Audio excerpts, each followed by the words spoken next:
सबसे पहले मैं सभी सम्मानित वाइस चांसलर का जम्मू कश्मीर में हृदय से स्वागत करता हूं।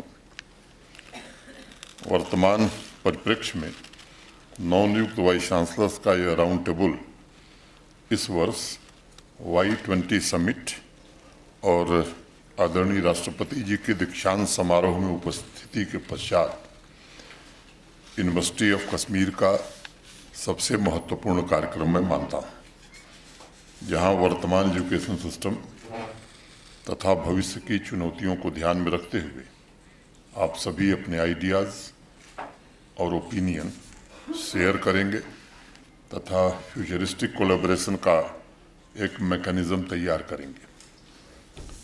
मैं डॉक्टर पंकज मित्तल जी का भी आभारी हूँ, जिन्होंने ये आयोजन कश्मीर विश्वविद्यालय में रखा है।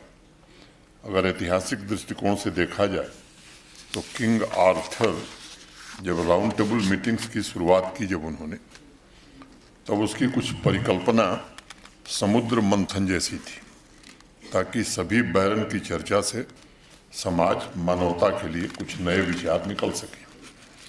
मुझे विश्वास है उसी भावना से श्रीनगर में वाइस चांसलर्स राउंड टेबल विश्वव्यापी दृष्टिकोण के साथ सभी संबंधित यूनिवर्सिटीज़ एवं देश के अन्य हायर एजुकेशन इंस्टीट्यूशंस के लिए नए विचार तथा ट्रांसफॉर्मेशन के लिए व्यापक प्राथमिकताएं, ब्रॉड प्रायोरिटीज़ 3 दिन के मंथन में तय करेगा। पूजा पद्धतियों में एक शब्द का अक्सर हम इस्तेमाल करते हैं, अक्षत, यानी बिल्कुल शुद्ध रूप में जो होता है उसे हम अक्षत कहते हैं। अपने प्योर फॉर्म में जो चावल पूजा में अर्पित किया जाता है उसे अक्षत का चावल कहते हैं, जिसे न पालिश किया जाता है न ही वो टूटा होता है, वो बिल्कुल अपने नेचुरल स्वरूप में होता है।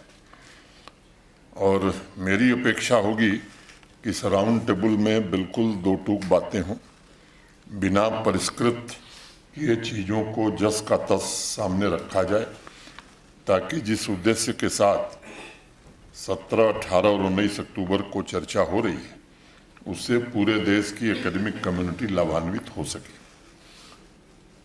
ट्रेडिशनली ये राउंड टेबल है, इसलिए मैं आज शुरुआत गैर परंपरागत रूप से करना चाहूँगा और कुछ आंकड़े आपके समक्ष रखना चाहूँगा। वर्तमान में पूरी दुनिया में 300 million students higher education sector में स्टडी कर रहे हैं। इनमें से लगभग 100 million students private higher educational institutions में हैं और लगभग 200 मिलियन स्टूडेंट्स पब्लिक इंस्टीट्यूशंस में शिक्षा प्राप्त कर रहे हैं। पूरी दुनिया में 116 देशों ने क्वालिफिकेशन फ्रेमवर्क अपनाया हुआ है और लगभग हर देश में क्वालिटी एजुकेशन के लिए एक नेशनल रैंकिंग सिस्टम भी काम कर रहा है। पिछले 15 सालों में दुनिया में जितने नए हायर एजुकेशन के इंस्टीट्यूशंस शुरू हुए हैं उसमें 74% योगदान अकेले हमारे देश भारत का है, यानी कुल मिलाकर 22,250 नए हायर एजुकेशन इंस्टीट्यूशंस भारतवर्ष में शुरू हुए हैं। हमारे देश में अभी डॉक्टर पंकज मित्तल ने बताया कुल यूनिवर्सिटी की संख्या 1113 है, कॉलेज 43,796 हैं और स्टैंड अलोन इंस्टीट्यूशंस जो किसी यूनिवर्सिटी से जुड़े नहीं हैं उनकी संख्या 11,296 है। इन सभी यूनिवर्सिटीज़ था कॉलेज में वाइस चांसलर्स, प्रोफेसर्स, बाकी एकेडमिक फ्रेटर्निटी की कुल संख्या लगभग 15.5 लाख है और कुल स्टूडेंट्स की संख्या 4.14 करोड़ है। अब भारत के हायर एजुकेशन इंस्टीट्यूशंस में विदेशी स्टूडेंट्स की संख्या लगभग 48,000 है। अब मैं डेटा दूसरा आपके सामने रखना चाहूँगा ताकि तस्वीर साफ हो सके। Republic of Botswana south African country है, जिसकी कुल आबादी 23 मिलियन है और इसका 70% एरिया कालाहारी डेजर्ट है बोत्सवाना के एजुकेशन डिपार्टमेंट की वार्षिक रिपोर्ट के मुताबिक उस देश में कुल 44 हायर एजुकेशन इंस्टीट्यूशंस हैं, जिसमें 60,000 स्टूडेंट्स पढ़ रहे हैं। पिछले वर्ष कुल विदेशी छात्रों का इनरोलमेंट 1200 था।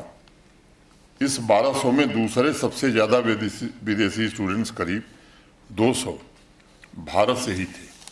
पहले नंबर पर जिम्बाब्वे थे और इसी तरह आप Bangladesh, Azerbaijan, Brunei, Belarus, Bulgaria, Oman, Sri Lanka, Romania जैसे अनेक देशों के डेटा को आप देखेंगे जिन्होंने कम इंफ्रास्ट्रक्चर में ज़्यादा से ज़्यादा विदेशी स्टूडेंट्स को होस्ट किया है। आज लगभग 79 देशों में भारत के 13 लाख से ज़्यादा स्टूडेंट्स पढ़ाई कर रहे हैं। 2020 के आंकड़े के मुताबिक हमारे देश से बाहर पढ़ने जा रहे स्टूडेंट्स लगभग 30 बिलियन अमेरिकन डॉलर वर्ष भर में खर्च कर रहे हैं। इन सभी आंकड़ों का सबसे शॉकिंग पहलू ये है कि दुनिया में सबसे ज़्यादा हायर एजुकेशनल इंस्टीट्यूशंस होने के बावजूद और उनके सपोर्ट में 4300 आधुनिक शहरों, वहाँ स्थापित इंडस्ट्रीज की व्यवस्था के बावजूद हमारा एक भी इंस्टीट्यूशन दुनिया के टॉप 10 एजुकेशन हब में शामिल नहीं है। क्योंकि जब तक हम सही तस्वीर पर ध्यान नहीं लगाएंगे, मुझे लगता है कि फिर किस दिशा में हमें जाना है शायद तय करने में कठिनाई होगी। ये शॉकिंग इसलिए भी है क्योंकि इसका एक इकोनॉमिक पहलू भी है। ग्लोबल एजुकेशन सेक्टर की 4.7 ट्रिलियन डॉलर की वार्षिक रेवेन्यू में हमारा हिस्सा 9 के बराबर है। आज मैं समझता हूं कि ज़रूरत इस बात की है कि हम अपनी कमजोरियों को सही में पहचानें, सुधार करें, practical innovation, creative development, best quality education के लिए इंटरवेंशन करें, ब्रांड पोजीशनिंग करें, ताकि 2030 में वैश्विक एजुकेशन की अनुमानित एस्टिमेटेड $8 ट्रिलियन इकोनॉमी में भारत का भी एक महत्वपूर्ण हिस्सा हो सके और हमारे इंस्टीट्यूशंस वर्ल्ड के टॉप 25 एजुकेशनल हब में शामिल हों। ये हमारी सर्वोच्च प्राथमिकता होनी चाहिए और इस लक्ष्य को प्राप्त करने के लिए कुछ बड़े कदम, बोल्ड एक्शन हमें उठाने होंगे। ये सच है कि हमें अपने अतीत पर गौरव करना चाहिए। इतिहास में हम कभी जरूर एजुकेशनल हब थे, कभी नालंदा, तक्षशिला का गौरव हमारे पास था, लेकिन विकास की यात्रा तभी शुरू होती है जब नाव को किनारे बंधी जंजीरों से मुक्त कर दिया जाए। अब फ्यूचरिस्टिक होकर सोचना पड़ेगा हमें। वैसे ही मॉडर्न इंस्टीट्यूशंस दोबारा बनाने होंगे और सिर्फ संख्या के आधार पर नहीं बल्कि क्वालिटी के आधार पर एजुकेट इन इंडिया के संकल्प को साकार करने की दिशा में मिलकर के प्रयास करना होगा। अब बहुत ज़्यादा चर्चाओं का समय भी नहीं, अब टाइम बाउंड तरीके से एक्शन प्लान बनाकर काम करने का समय है। मैं 2-3 बातें मेरे पूर्व प्रोफेसर नीलोफर खान साहब ने, आदरणीय डॉक्टर दिनेश सिंह जी ने विस्तार से बताया, तो उसमें मैं समय नहीं जाया करूँगा, लेकिन ये मैं कह सकता हूँ कि जम्मू कश्मीर में NEP 2020 को लेकर के हमारे हायर एजुकेशन काउंसिल ने, हमारी यूनिवर्सिटीज़ ने और हायर एजुकेशन डिपार्टमेंट ने प्रोएक्टिव अप्रोच के साथ कैसे हायर एजुकेशन को ट्रांसफॉर्म किया जाए, इस दिशा में निश्चित रूप से सराहनीय प्रयास किया है। और मुझे लगता है कि इसके कारण स्थिति में काफ़ी बदलाव है। इस बदलाव को मोल्ड करने वाले, उसे समय के सांचे में ढालने वाले प्रोफेसर दिनेश सिंह जी हैं, हमारे सभी वाइस चांसलर्स हैं जिन्होंने लीडर्स की भूमिका का निर्वहन किया है, और अनेक नए इंटरवेंशन, अभी 2 का जिक्र मेरे सामने ही हुआ है, design your degree and college on wheels के जरिए सुनिश्चित करने की कोशिश हो रही है कि यूनिवर्सिटी ऐसे टैलेंट को निर्मित करे जो फ्यूचर वर्क्स के लिए तैयार रहे। एक एग्रीकल्चर यूनिवर्सिटी है हमारे श्रीनगर में ही, कास्ट कश्मीर, पिछले वर्ष विदेशी स्टूडेंट्स को आकर्षित करने के लिए दिल्ली में उसने एक कार्यक्रम आयोजित किया था। भारत के विदेश मंत्री श्री जयशंकर भी उस कार्यक्रम में उपस्थित थे, मैं भी था। और श्री जयशंकर हैरान थे कि ये पहली यूनिवर्सिटी है देश की जिसने इस तरह का कार्यक्रम आयोजन किया है दिल्ली में, और जो चिंतित है कि नहीं बाहर के बच्चे भी हमारी यूनिवर्सिटी में आने चाहिए। MOU भी वहाँ स्कास्ट कश्मीर ने साइन किया। और मुझे ये बताते हुए खुशी है कि भारत के विदेश मंत्री स्वयं इस काम में रुचि ले रहे हैं और वाइस चांसलर स्कास्ट भी निरंतर उनके संपर्क में है। मुझे लगता है कि अब विदेशी दूतावासों की मदद से हमारे इंस्टीट्यूशंस का कैसे बाहर प्रचार हो, इस दिशा में भी हमें सोचना होगा। और इसलिए मैं कहना चाहूँगा कि जो बदलाव यहाँ हो रहा है, जम्मू कश्मीर भी उसका प्रतिनिधित्व कर रहा है। एजुकेशन सिस्टम में परिवर्तन को प्रतिष्ठित करने का काम पिछले कुछ दिनों में हमारे हायर एजुकेशन काउंसिल ने, वाइस चांसलर्स ने किया है।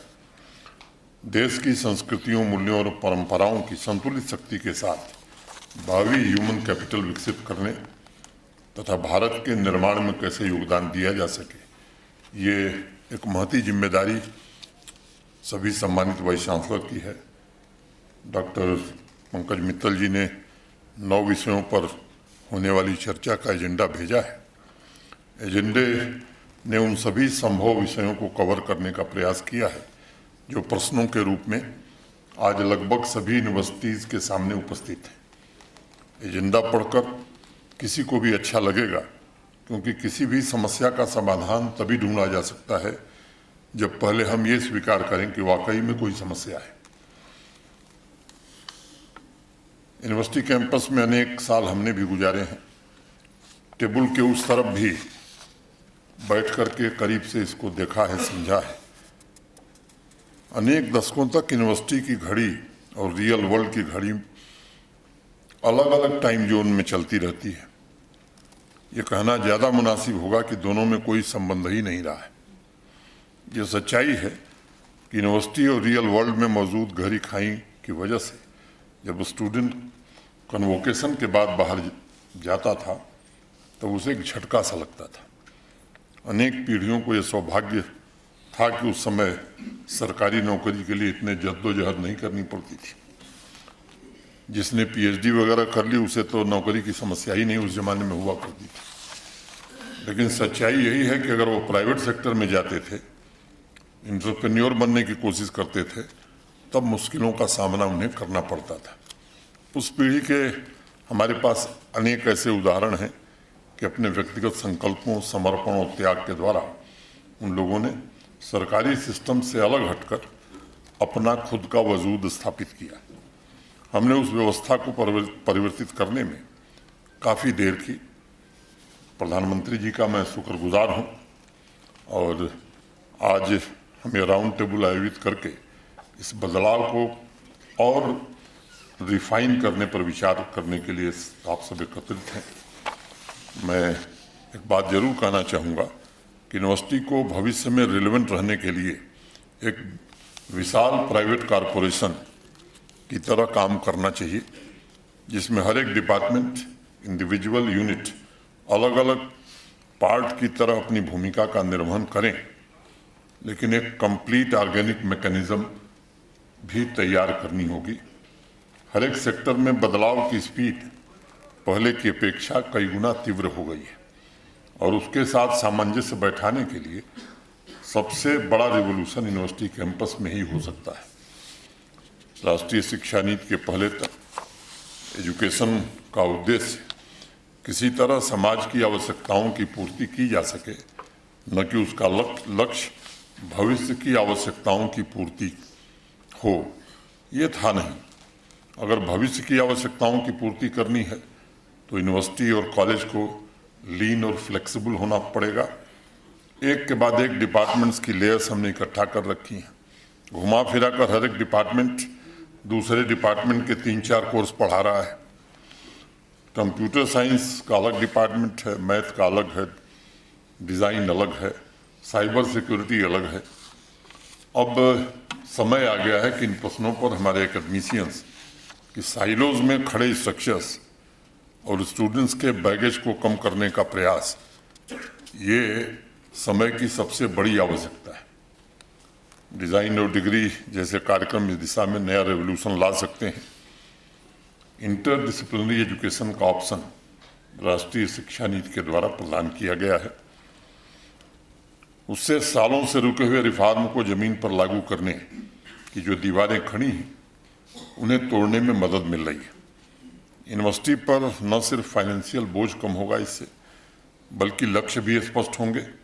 और इस तरह का एजुकेशन, किस तरह की यूनिवर्सिटी एजुकेशन दे रही है, जिसे प्राप्त करने के पश्चात स्टूडेंट घर न बैठे, खाली न बैठे, इसका प्रबंध भी शायद हम कर सकेंगे।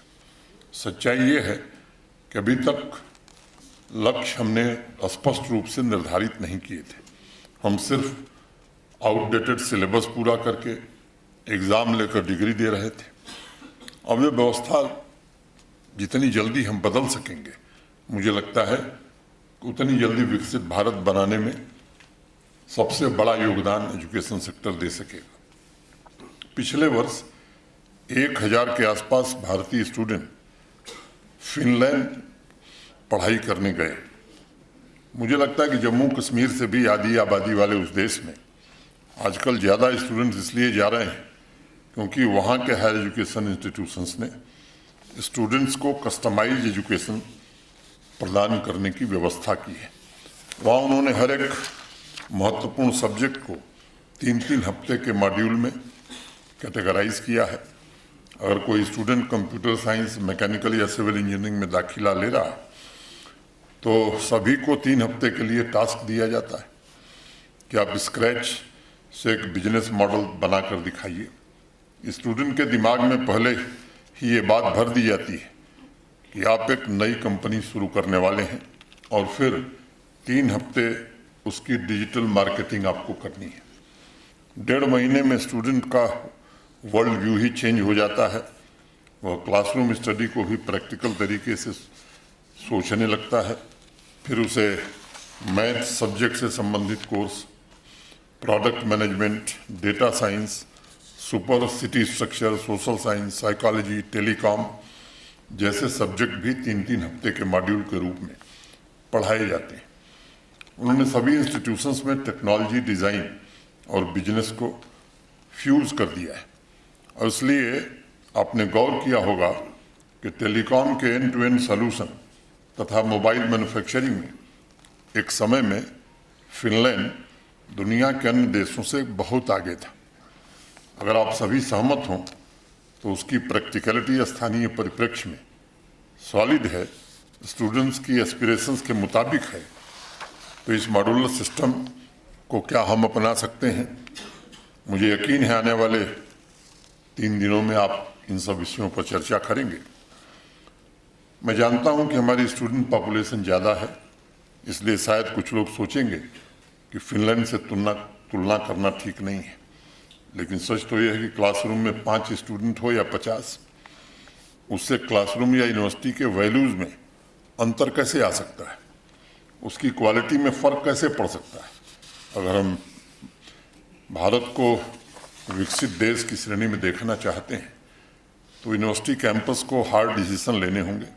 मुझे प्रसन्नता है डॉक्टर पंकज मित्तल जी ने एजेंडे में यूनिवर्सिटी के फिस्कल चैलेंजेस को भी शामिल किया है। इस विषय से मेरे मन में एक सवाल आता है, यूनिवर्सिटी ऑफ कश्मीर या अन्य कोई public university private revenue source से कितना पैसा हर साल इकट्ठा करती होगी? बजट का 5% या 10%, या हो सकता है कि ऑडिटोरियम या गेस्ट हाउस के रेंट मिलाकर अधिक से अधिक 15%। इस मामले में स्पेन की हार्बर यूनिवर्सिटी ने एक नया प्रयोग किया है। उनकी योजना भारत में भी कैंपस शुरू करने की है। हार्बर यूनिवर्सिटी ने अपनी एक मीटिंग में कहा कि साहब, हमारे पास इसे चलाने के लिए पैसा नहीं मिल रहा है और अब पैसा उनसे लेना होगा जिनके लिए हम ये टैलेंट पूल तैयार करेंगे। उन्होंने हर एक पोटेंशियल एम्प्लॉयर का दरवाज़ा खटखटाया और उनसे कहा कि आप कुछ पैसे दीजिए अभी से हमारे स्टूडेंट रिमोट वर्क स्टेशन से आपकी कंपनी के लिए दिन में 2 घंटे काम करना शुरू करेंगे। जो स्थानीय एम्प्लॉयर थे उनके यहाँ जाकर काम करने की व्यवस्था की गई और एम्प्लॉयर फंडिंग की वजह से आज उनका रेवेन्यू स्ट्रीम टोटली डाइवर्सिफाई हो गया है। ऑपरेटिंग एक्सपेंडिचर और ऑपरेटिंग रेवेन्यू जनरेशन एक ऐसा विषय है जिस पर स्ट्रेटजिक ग्रोथ के लिए सही निर्णय यूनिवर्सिटी को भविष्य में इनोवेटिव आइडियाज़ को इम्प्लीमेंट करने में सहयोग दे सकता है, स्पेस और फ्लेक्सिबिलिटी भी प्रदान कर सकता है। मैं जानता हूँ मैंने काफ़ी वक्त लिया है, कई सारी बातें कहने को हैं, लेकिन मैं 2-3 बातों को कह के अपनी बात ख़त्म करूँगा। एकेडमिक एक्सेलेंस के लिए ज़रूरी है कि टीचर्स प्रोफेसर्स में भी मोटिवेशन लेवल उतना ही हो जितना जब स्वयं वो स्टूडेंट थे। अब कुछ दिन पहले हर्ष गोयनका एक बिजनेसमैन है, आप सब जानते होंगे, आरपी गोयनका के लड़के हैं, पावर सेक्टर में काम करते हैं। उन्होंने एक ट्वीट किया था, इसरो के डायरेक्टर सोमनाथ की कुल सैलरी 2.5 लाख रुपए महीने है। वो हैरान थे कि जो आदमी देश को चांद पर पहुंचाने के लिए टीम का नेतृत्व कर रहा है वह सिर्फ 2.5 लाख रुपए कमाता है और उसे कोई भी बोनस दूसरा नहीं मिलता है। अनेक लोगों की उस ट्वीट पर प्रतिक्रिया आई थी और एक सज्जन ने लिखा कि वह जो काम कर रहे हैं वो उनका पैशन है और चाहे सैलरी जितनी मिले उनका मोटिवेशन लेवल कभी कम नहीं होगा। प्रोफेसर्स में आमतौर पर टीचिंग प्रोफेसर में आने के बाद मोटिवेशन लेवल कम न हो, मुझे लगता है कि ये जरूर इस पर विचार आप सब करेंगे, वो कैसे बरकरार ही न रहे बल्कि आगे बढ़े, इसके लिए क्या मॉड्यूल बनाया जा सकता है। स्टूडेंट फीडबैक के अलावा हर प्रोफेसर के परफॉर्मेंस, उनकी सीखने और सिखाने के मोटिवेशन को मॉनिटर करने की क्या कोई व्यवस्था बनाई जा सकती है। और इसलिए न बनाई जाए कि उसको हायर एजुकेशन डिपार्टमेंट देखे, इसलिए बनाई जाए कि स्वतः यूनिवर्सिटी उसका मूल्यांकन करे। यह व्यवस्था आज दुनिया के अनेक देशों में लागू हो गई। इसका एक बड़ा कारण है कि प्रोफेसर था वाइस चांसलर सबसे ज़्यादा कमाई करने वाले प्रोफेशन की लिस्ट में शामिल नहीं, लेकिन वर्ल्ड इकोनॉमिक फोरम की रिपोर्ट के मुताबिक वह विश्व के सबसे सम्मानित प्रोफेशन की लिस्ट में 4थे नंबर पे। इस सम्मान का आदर करते हुए टीचिंग पैशन ऐसी व्यवस्था हमें बनानी पड़ेगी और सुनिश्चित भी करनी पड़ेगी। एक दूसरा सुझाव है कि इनोवेशन और एंटरप्रेन्योरशिप ये किताबों से नहीं सिखाई जा सकती। ऐसी व्यवस्था हमें यूनिवर्सिटीज़ में बनानी होगी कि हर हफ्ते स्टूडेंट फील्ड लर्निंग में इन्वॉल्व हो। अभी मैं कल अनंतनाग गया था, एक holistic agriculture development plan Jammu Kashmir के लिए हम लोगों ने बनाया है और 8 महीने हो गए। 5 साल में हमने टारगेट रखा है कि जीडीपी में जो एग्रीकल्चर और अलाइड सेक्टर का कंट्रीब्यूशन है वो कम से कम 2.5 गुना बढ़े। वहाँ के यंग कलेक्टर ने हमारे स्कूल और कॉलेज के बच्चों को फील्ड में भेज करके हम भी किसान बने एक नया कार्यक्रम शुरू किया है और मैं बड़ा उत्साहित था कल वहाँ के कलेक्टर की व्यवस्था देख करके। तो मुझे लगता है कि इस तरह के प्रयोग हमें और करने होंगे। हर हफ्ते स्टूडेंट फील्ड लर्निंग में इन्वॉल्व हो। एक चिंता का विषय क्वालिटी एश्योरेंस, एक्रेडिटेशन, रैंकिंग के प्रति बहुत जगह उदासीनता दिखाई पड़ती है। कई बार हायर एजुकेशन डिपार्टमेंट को पुश करना पड़ता है कि आप लोग वर्ल्ड रैंकिंग तथा NIRF के लिए, जिसका जिक्र अभी डॉक्टर मित्तल ने किया, हर एक इंस्टीट्यूशन में इसका व्यवस्थित मैकेनिज्म जरूर बनना चाहिए। वाइस चांसलर की अध्यक्षता में हर कैंपस में एक सेंट्रल ट्रांसफॉर्मेशन टीम बनाई जा सकती है जो समय सीमा में उद्देश्यों को इम्प्लीमेंट कर सके।